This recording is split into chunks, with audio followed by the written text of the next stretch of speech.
বাচ্চারা, এই আলবদরের বাচ্চারা এখনো কিন্তু মুক্তিযুদ্ধ জীবিত আছে। আমার মা এখন মারা যাচ্ছে। আমার মা এখন খুব দুঃসময়ে আছে। আমার মায়ের নাম বাংলাদেশ, মায়ের নাম হলো মুক্তিযুদ্ধ। 8ই জানুয়ারি পাকিস্তান বিমানবন্দর থেকে যখন বিমানে উঠেছিলেন বঙ্গবন্ধুর একমাত্র সাথী ডক্টর কামাল হোসেন, পরবর্তীতে যিনি বাংলাদেশের সংবিধান রচনা করেছিলেন, তাদের সেই সংবিধান কমিটির যিনি চেয়ারম্যান ছিলেন, প্রণয়ন কমিটির, বাংলাদেশের নাম পৃথিবীর আইনবিদের অন্যতম শ্রেষ্ঠ নাম ডক্টর কামাল হোসেন।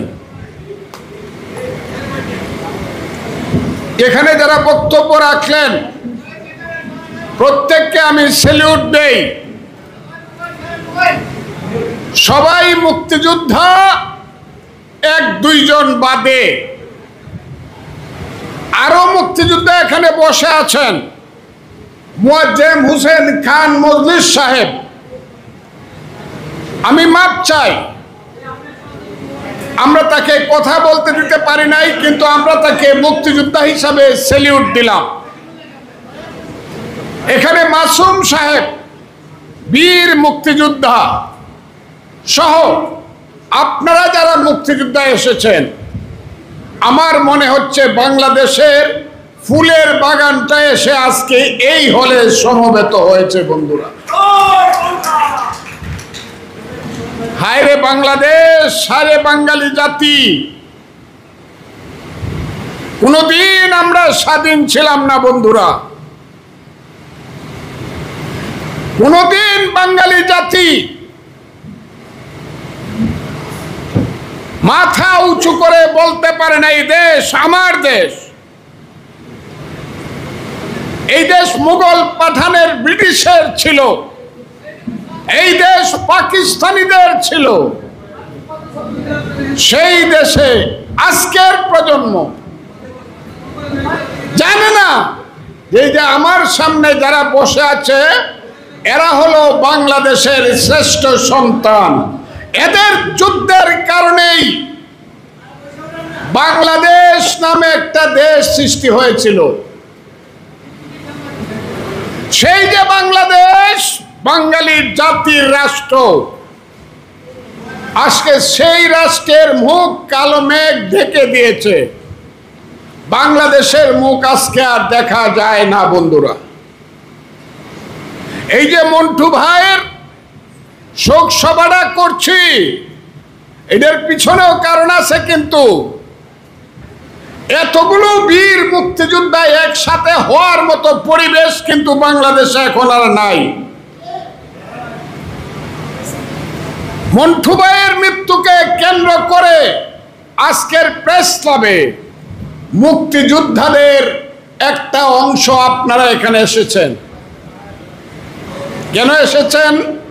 আপনাদেরকে কেন আমরা সালাম জানিয়ে এনেছি? এই যে মহিউদ্দিন খোকার থেকে ধরে আরো আছে, আমি নাম বললাম না, আমার সেই শহীদ ভাই থেকে ধরে অনেক আছে, মশগুল ভাই থেকে ধরে অনেক মুক্তিযোদ্ধা আছে যারা যুদ্ধ করেছিল এই বাংলায়। তারা উদ্যোগ নিয়ে এই কাজটি করেছে বন্ধুরা। এখন পর্যন্ত মন্টু ভাইয়ের যে দল গণফোরাম, তারা একটা সুখ সভার আয়োজন করতে পারে নাই বা করে নাই। তাদের নাকি 12 বা 14 তারিখে আছে। আমরা করেছি কেন?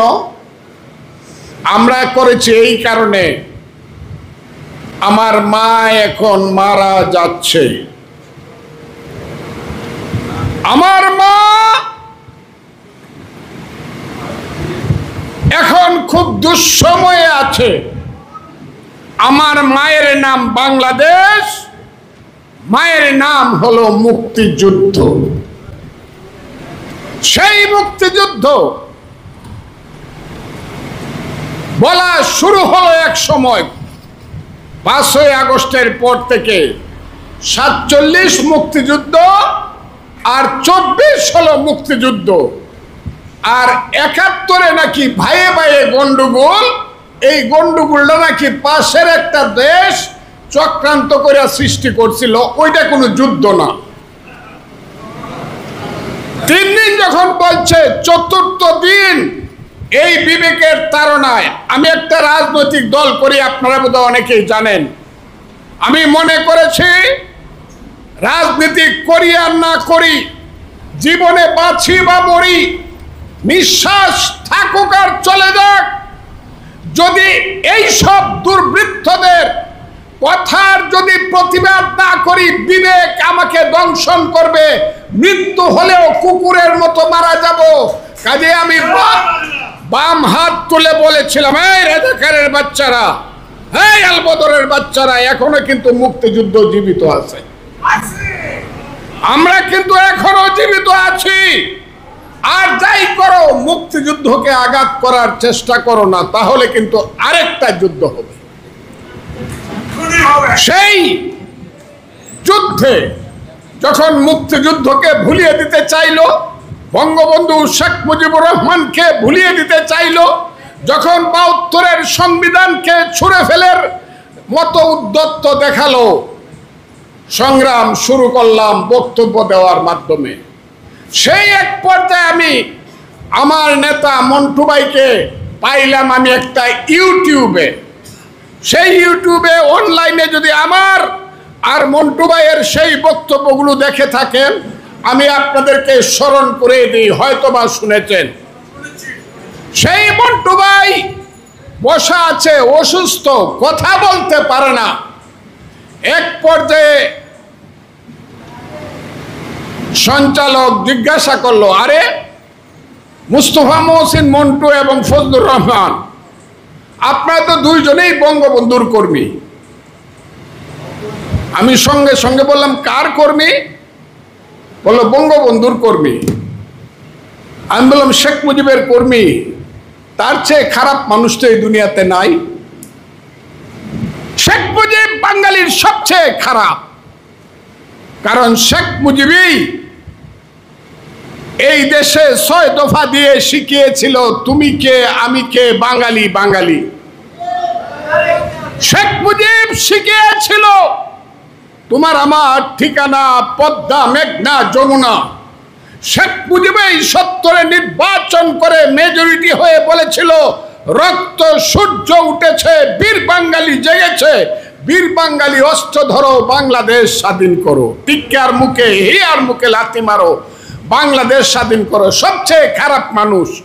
তা না হলে আমাদের বোনদের বিয়া হইতো পাকিস্তানিদের সাথে, কত সুন্দর সুন্দর বাগনা বাগনি হইতো। কথাটা আমি বলছিলাম, আপনাদের মনে আছে?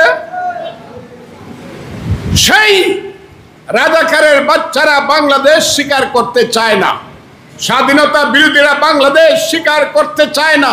আরে বাংলাদেশ যদি স্বীকার করতে না চাও, তাহলে এটার নাম কি? পূর্ব পাকিস্তান।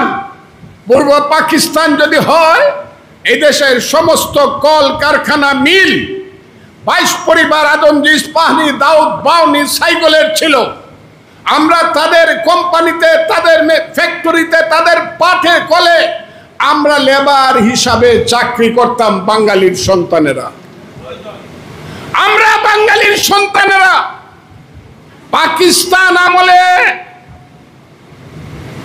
মাত্র 6% ছিলাম বাংলাদেশের বাঙালির সন্তানেরা সেনাবাহিনীতে। পাকিস্তানিরা ছিল 94%। সমস্ত এই দেশের সম্পদ তাদের ছিল।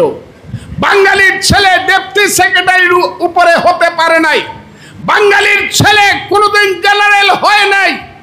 উসমানীর মতো একজন প্রথিতযশা সামরিক অফিসার কর্নেল হয়ে পাকিস্তানে রিটায়ার করতে হয়েছিল। আমি আজকে আপনাদেরকে বলি, এবং সেই সব নিমক হারাম বেঈমান স্বাধীনতা বিরোধী চক্রকে জিজ্ঞাসা করতে চাই, বাংলাদেশ যদি না হতো, তাহলে বাঙালির ছেলে কি জেনারেল হতো কিনা? বাঙালির ছেলে লেফটেন্যান্ট জেনারেল হতো কিনা? বাঙালির ছেলে মেজর জেনারেল হতো কিনা?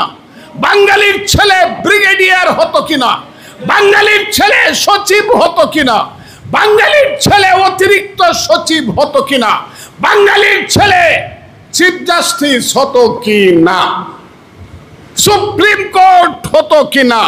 কারণ বাংলাদেশ না হলে এখানে হাইকোর্ট থাকতো, সুপ্রিম কোর্ট থাকতো পাকিস্তানের ইসলামাবাদে। কাজে এই সব নিমক হারাম বেঈমানেরা যারা বাংলাদেশ মুক্তিযুদ্ধের বাংলাদেশের সমস্ত কিছু ভোগ করে, এই দেশ চালাই চলে আওয়ামী লীগ সরকার লাগবো, তাছাড়া তো পারবে না। সত্যি কথা, এখন ভোট নিয়ে দেখেন 60% আমরা যারা দিন মজুরি খাই তারা আওয়ামী লীগ সাপোর্ট করে দিচ্ছে। আমাদের কেউ কিছু দেয় না, আমরা আওয়ামী লীগ চাই এই দেশে।